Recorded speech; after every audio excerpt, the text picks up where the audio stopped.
So before I roll down to the mat, I want you to notice I took my shoes off. So I really need them in a standing position to have good grip. Coming down, I would remove them. So I've got a little bit more range of motion. All right, so I'm gonna roll back. I'm gonna cross my ankle over my knee. And while I'm doing that really carefully to make sure the ankle bone, those two that stick out, are all the way past my knee. So it's not just my foot on it, but it's all the way over. Important details. I'm gonna reach down, threading the needle. I'm either grabbing this leg. Now you might feel, okay, I've got a great stretch right here. And if you do, you stop. This is your spot. If you're not quite feeling a really great stretch, you might come down and reach around and grab your other knee. And that's another good spot to be in. Now I'm a little tight myself, but one thing I'm gonna do is hold on. I'm gonna make sure that your foot is flat and your little toe is reaching back toward your knee. So we don't want to crank that foot toward you. Put a lot of stress on the ankle. Just to be safe, we don't need to make those ligaments any more loose than they already are. So I'm going to have you bring this leg toward you, holding it while you're doing that mentally. Okay, not with your hand, but mentally. You want to be thinking about pushing your knee away from you. This is an excellent stretch for your hip, and I shouldn't right now have to tell you that. You should be telling me, oh yes, I'm feeling that big time, right? So as you push the knee away, you activate some of your hip muscles. You're feeling a stretch in what's called the piriformis muscle. Try to keep your shoulders relaxed, your head and neck down, and you may feel more comfortable with your head on a pillow. When you do this full out, what I want you to do is to hold it for about a minute on each side. But here's the key.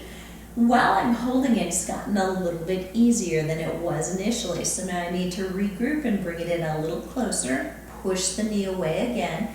Now hold it at that new spot. So where I want you to go is feel like you went to the edge, okay? And you're about almost hanging over.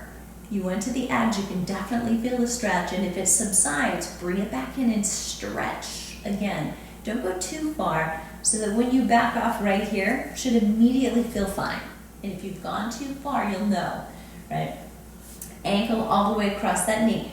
So here we go on the other side. This lets you compare one side to the other. I'm going to draw this in and hold this leg. So I'm going to reach around this leg first. If I don't know, reach around underneath on top of the knee, or I can reach right here toward this leg. So make sure that the one you choose keeps you from doing this. And that's quite common, okay? So as I bring this in, I don't know if you can tell this, but my knee seems to come in a little closer on this one. That means this hip is a little tighter. You're not going to be completely symmetrical, but I do want you to pay attention over here. The little toe pulling toward the outside of your knee. Remember, your hand is gently pulling on the ankle, not on the foot. And hold that. So you're just going to hang in there with me. Holding, keep your shoulders down and relaxed. Keep breathing. When you're holding stretches, really gets easy to hold your breath. Hold this one right now. This is one of the best stretches for your hip, whether you do one of two things. One, you sit too much at work.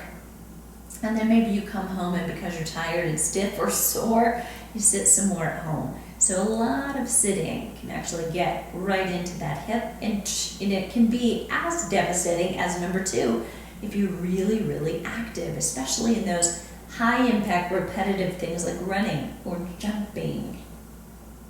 And if you do both, you are a runner who then has to sit all day. It can be a double whammy. So again, about a minute on this side, continuing to regroup, bring it in a little closer, push the knee a little further away. And that's the first two. So next up, tune in for the next video in the playlist, and I'm going to take you on to the third and the fourth stretch in this series. And then we'll wrap it up with the big one, the fifth one.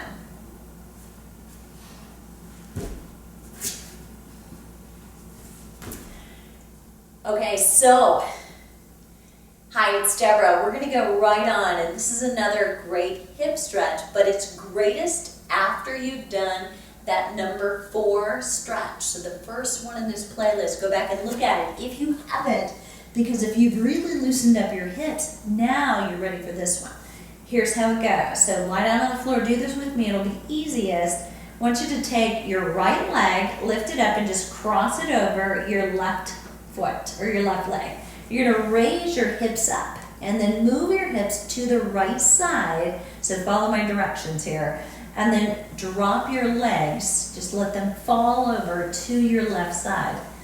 And as you can, go ahead and put your arms way out to the side. I'm gonna run into this wall over on my side. But I want you to just keep your shoulder blades both down on the floor, eyes straight up toward the ceiling, and hold. And try as much as you can to keep that lower back down on the floor. And all you're gonna do here is breathe. And you may feel the stretch right here in the bum and that hip again. You may feel it up that lower back slightly more. And you may not feel much of a stretch here at all, which is a good sign. You've got some great mobility, but do pay attention to the fact that both of your shoulder blades are down on the floor. They should be. About a minute is what you would want to hold this, okay? So without having a clock or even a watch on right now, I'm gonna have you shift. If you do have a big stretch here, what I want you to do is to carefully uncross those legs and then slowly bring them up to the other side. Because once you've gotten to a good stretch, you're a little bit more vulnerable. Now the other side, your left leg is gonna come up. I want you to raise your hip up and then move your hips to your left side so you can let your legs fall to the right. And really what you're getting there is you're buying more range of motion. You have a better stretch.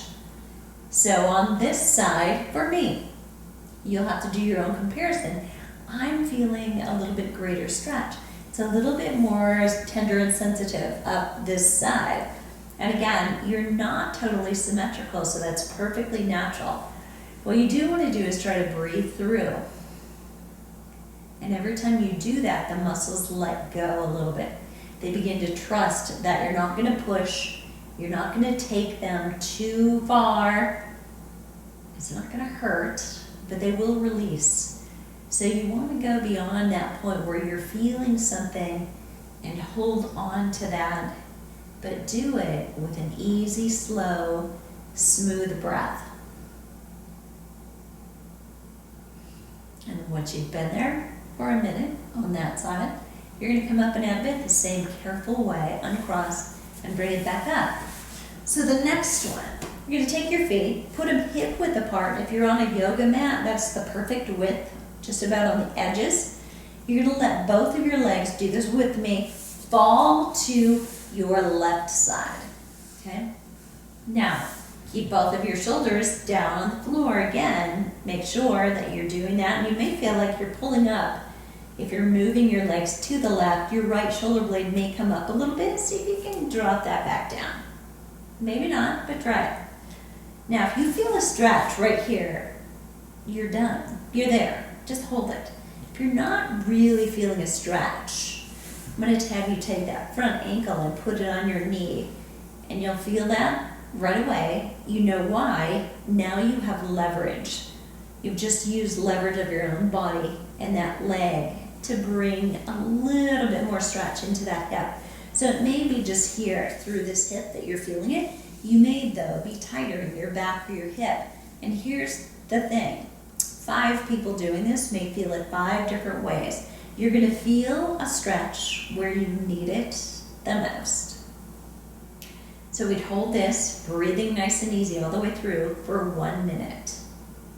Bring that down. We're going to take it to the other side. Feet, again, mat width apart. We're going to let the legs fall to your right side this time.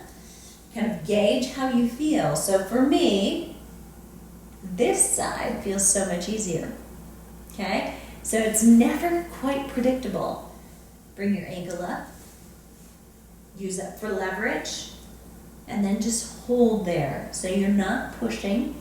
You're not trying to push things down or pull them this way. And you don't want anybody else applying pressure on you either. This is just all about you relaxing, putting your weight right in the center of your head, keeping both shoulder blades down. Nice and easy. Just a minute right here in that position. Now in this one, you've done 2 different stretches. We're going to ease out of this one. Come back up. And even those 2 subtle stretches, your lower back should be loving that. It's much more loose. Join me in the next video where I show you one stretch that's got 4 settings once we do both sides. So watch that leg up the wall stretch coming up next.